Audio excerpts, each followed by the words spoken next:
Hello, my dear friends. Glad to see you again. Сегодня в рубрике Did you know? Поговорим о том, что не всегда следует переводить дословно английские выражения.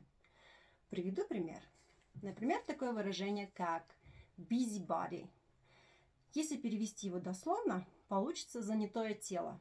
Однако так в английском языке называют человека, который всюду сует свой нос. Попросту сплетника. Или такое выражение, как couch potato. Couch potato. Диванная картошка. Почти. Couch potato – это ленивый человек, который любит проводить время лежа на диване. Cheeky monkey – это не щекастая обезьянка. Cheeky monkey – это озорной, но милый ребенок.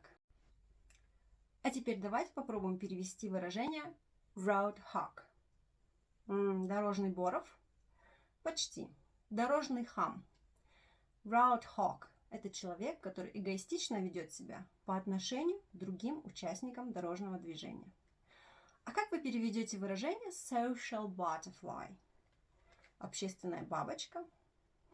Social butterfly – это общительный человек, который легко находит общий язык с окружающими, легко общается и харизматичен. А вот wet blanket – это зануда, унылый человек. Однако, если перевести дословно, wet blanket – это мокрое одеяло. Ну и напоследок выражение wallflower. Настенный цветок? Нет.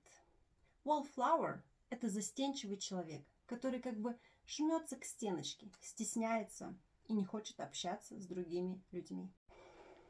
Ну что ж, я думаю, что эти выражения были вам интересны и полезны, и вы обязательно будете использовать их в своей речи. See you next time. Goodbye.